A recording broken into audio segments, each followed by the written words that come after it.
A imagem que eu faço de nós, pessoas da contemporaneidade, é do malabarista. O malabarista é bonito de ver, né? Mas ele é escravo de uma lógica perigosa, que é o seguinte: tem sempre mais malabar do que mão, então nunca você dá conta de segurar tudo, e você é obrigado ao movimento ininterrupto, porque se você parar, tudo aquilo desmorona. Esse é o sujeito da contemporaneidade. Faz alguma beleza? Faz alguma beleza, mas à custa de um esgotamento, de um tipo de vida que definitivamente precisa ser repensado.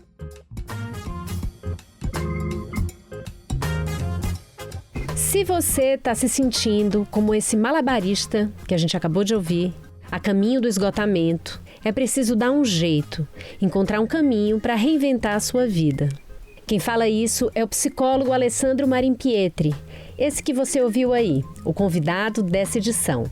Eu sou Isabelle Moreira Lima e você está ouvindo o podcast da semana, que a cada 7 dias traz um tema novo para você em 30 minutos. Desde a pandemia, mas principalmente com o avanço da internet, as fronteiras entre vida profissional e pessoal ficaram borradas demais, aumentando dia a dia o nosso cansaço. É difícil encontrar alguém que não tenha um relato sobre se sentir atolado no trabalho, ou que esteja 100% satisfeito com o que faz. O Alessandro Marimpietri, que é psicólogo graduado pela Universidade Federal da Bahia, doutor em Ciências da Educação pela Universidade Nacional de Cuyo, na Argentina, e que tem formação também em Neuropsicologia pela USP, fala sobre esses temas e tenta dar uma luz no fim do túnel. O que a gente pode fazer para escapar dessas armadilhas tão comuns desde o início do século XXI. Com mais de 20 anos de experiência clínica, ele lança nesse ano pela editora Vestígio um livro com reflexões sobre a vida na contemporaneidade. E é sobre tudo isso que ele fala aqui. Ouve aí meu papo com ele.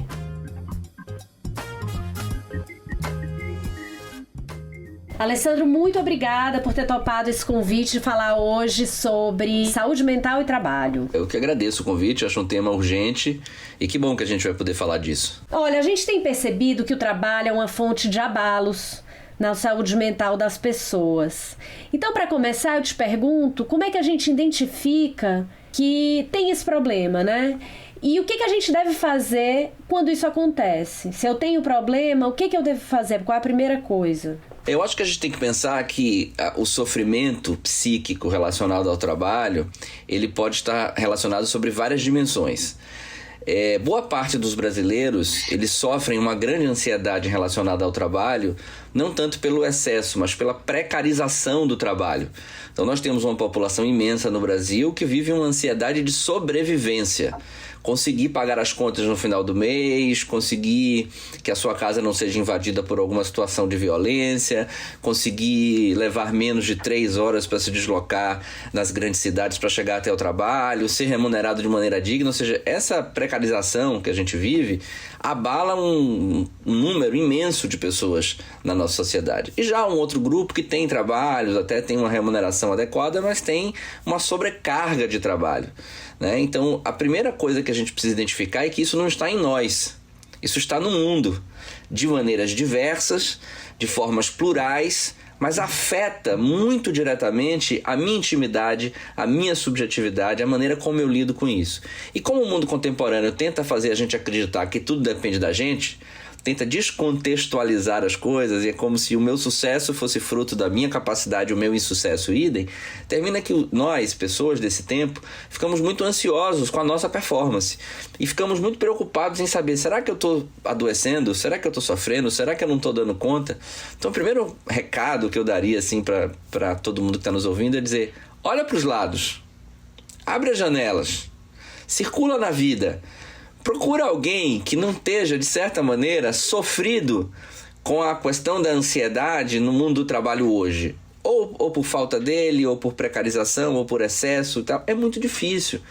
Depois do advento do digital na nossa vida, acabou aquela separação que havia até pouco tempo atrás entre o mundo da vida pessoal e o mundo da vida do trabalho. E aí, respondendo agora diretamente a sua pergunta, como é que a gente se dá conta? É quando o trabalho ele deixa de ser um meio, ele passa a ser um fim. Então o trabalho ele é um meio para você ter prazer com coisas que você quer fazer, um meio para você ganhar uma grana, um meio para você encontrar pessoas. Ele é uma forma de estar no mundo. Mas quando ele passa a ser todo o espaço da sua vida e não há mais espaço para nada, a gente está ali flertando com um risco muito grande, a gente está ali na beira do abismo. Ocorre que para a maioria das pessoas é isso que acontece.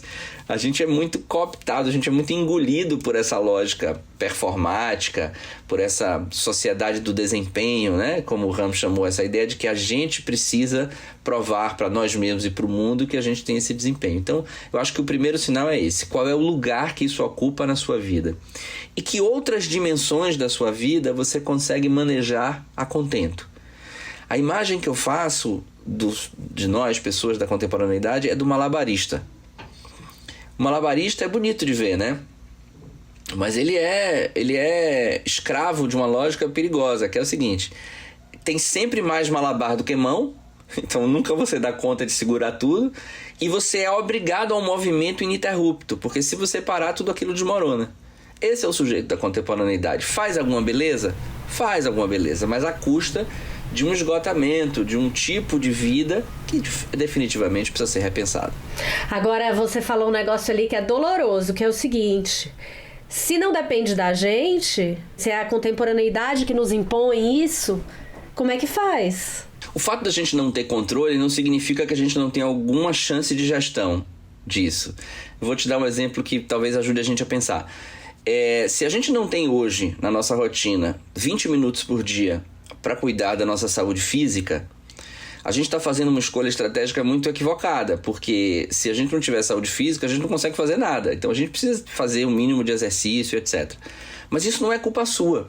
O fato de não dar tempo não é porque você é inábil ou pouco competente para gerir o seu tempo. É porque a lógica que circunscreve a realidade hoje, ela nos impele a isso.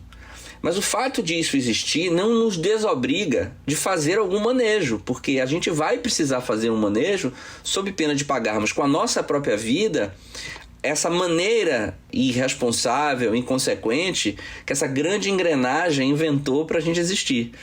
Então vamos ter que achar, eu, você, com um pouco mais de conforto do que a maioria dos brasileiros, porque temos condições de vida de mais privilégio, achar fissuras, saídas, caminhos, estrias, por onde a gente consiga fazer algum tipo de reinvenção da nossa própria vida.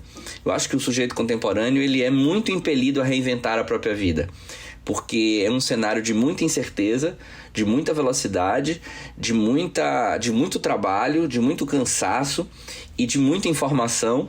A gente nunca teve tanta informação ao mesmo tempo e uma dificuldade muito grande da gente traduzir isso, da gente refletir sobre isso, da gente perceber como a gente se sente diante disso, da gente dar uma depuração mais refinada disso tudo.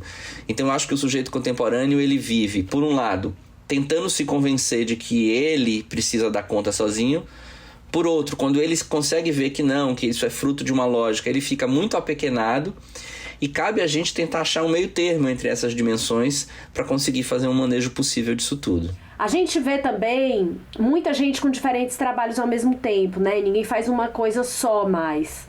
O que isso faz pela cabeça da pessoa, né? Ter que mudar de assunto ou de função, ou ao longo de um dia ou ao longo de uma semana. Tem um jeito de se proteger desses efeitos se os boletos não param de chegar?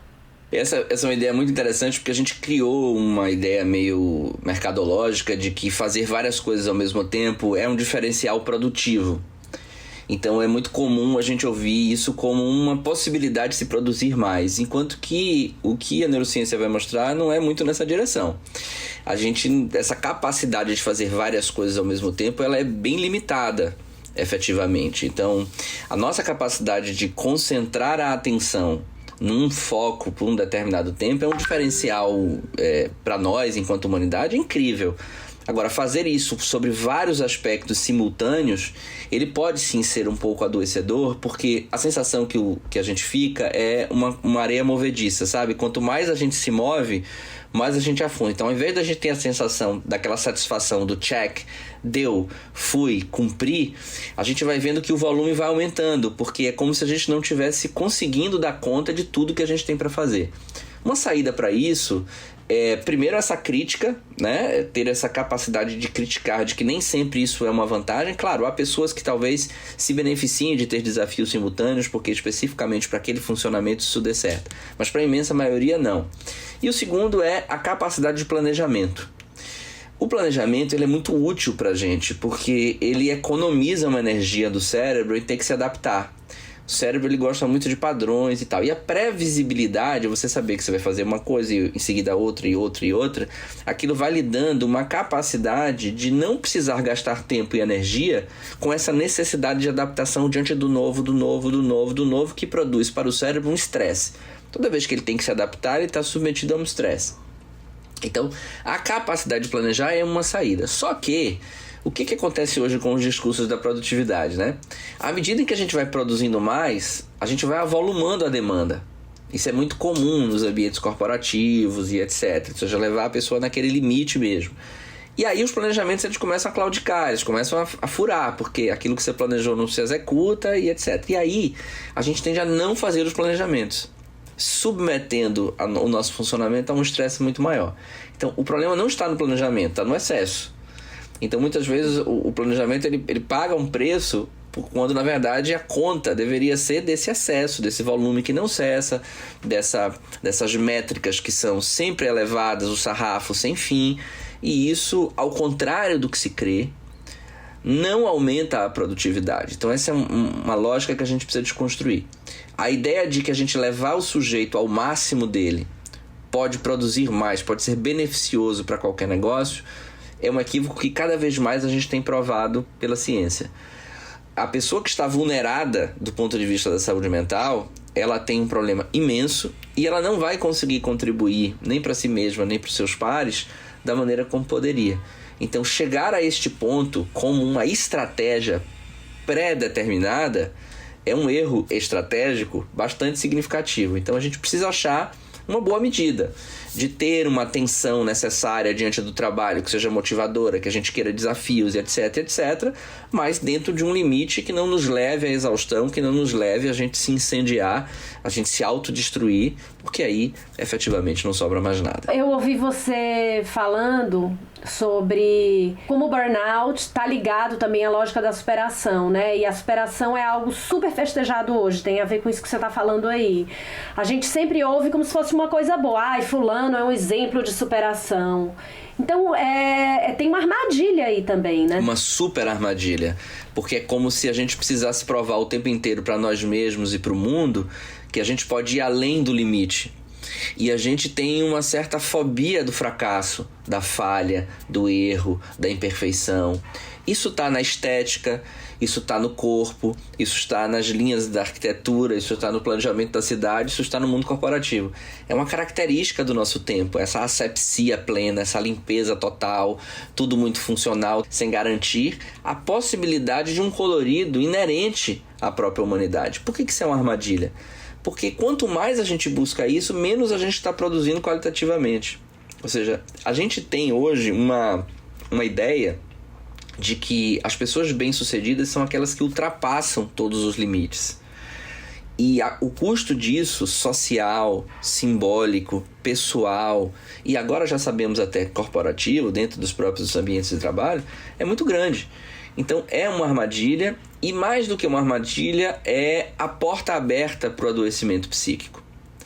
Porque o ser humano, ele é um tipo de bicho diferente de outros bichos, né? A gente precisa de tempo para perceber as coisas, para aprofundar as experiências, para sentir. A gente precisa de tempo para conseguir dar conta das vivências que a gente tem. A gente precisa aprender, por exemplo, a consertar as coisas. Essa lógica da maximização absoluta da performance é uma lógica que impele a gente a não consertar nada. A gente não consegue consertar um eletrodoméstico. Eu desafio os nossos ouvintes hoje. Quem consegue consertar com facilidade um liquidificador? Se conseguir, vai custar mais caro que comprar um novo. Porque a lógica da obsolescência programada, desse consumo desenfreado, não está só nos objetos. A gente não conserta trabalhos difíceis, a gente não conserta relações complicadas, a gente não tem tempo de reparar, de reconciliar, de repactuar. Então a gente está sendo convocado a um impulso, ao ato, né? Sem aquela relação entre sentir, pensar e agir. Isso que pode parecer uma coisa assim meio retrô, meio papo de antigamente, mas na verdade é uma essência da humanidade, né? O Fernando Sabatelli fala que a gente nasce duas vezes, nasce biologicamente e nasce para a humanidade. A gente tem que criar mecanismos para fazer parte dessa grande coletividade. E uma das nossas principais características é a chance de inventar a vida. A nossa precariedade biológica, que nos diferencia de outros bichos, é a nossa grande vantagem competitiva. Então isso é uma resposta para essa lógica. A nossa falha, porque nós somos um bebezinho muito frágil, né? Quando a gente nasce, se não tiver um adulto para cuidar da gente, a gente morre. Isso é uma fragilidade biológica. Mas ao mesmo tempo, graças a isso nos obriga ao encontro. E aí a gente tem esse encontro como algo que é essencial para a nossa sobrevivência, e graças a esse encontro, 36 meses depois de vida, eu posso fabular, inventar uma coisa que não existe. Nós somos o único bicho que sabe que não sabe. Nós somos o único bicho que inventa estratégias para aprender a vida inteira. Isso nos descoisifica, isso nos faz diferente das coisas. Então, por que a gente vai solapar o que a gente tem de melhor? Que estratégia é essa? Que loucura é essa? Por que a gente vai solapar nosso grande diferencial, a nossa maior força enquanto coletividade é essa? Então, eu acho um tiro no pé. Agora, tem um caso que eu tô aqui na cabeça que é o seguinte, e é óbvio que eu tô falando aqui de uma classe social muito específica, não das camadas mais baixas da pirâmide, mas uma coisa mais pro topo mesmo. Um profissional que se dedicou a vida inteira a uma carreira e chega num momento interessante da carreira e aí as oportunidades aparecem e essa pessoa não consegue dizer não. Não consegue dizer não porque as oportunidades são boas, mas também porque tem boleto, né? Então, tô falando assim, não tô falando no super topo da pirâmide, não. Tô falando do meio da pirâmide. Então, essa pessoa precisa do dinheiro, ela vê grandes oportunidades e ela vai acumulando, né? Essa pessoa acaba virando o explorador de si mesmo. Porque ela não sabe dizer não consegue, ou não sabe ou não consegue, ou não pode, né? Essa equação é muito difícil. Como é que essa pessoa sai desse buraco? Essa é a grande armadilha. É a gente criar uma ideia de que a gente precisa sempre de mais. Esse é um tipo de buraco que quanto mais a gente tenta preencher, mais ele se agiganta. Porque é o nosso grande furo da existência. Nós somos sujeitos de falta. É essa falta que é propulsora do nosso desejo. A vida humana, ela precisa ser incompleta para estarmos vivos.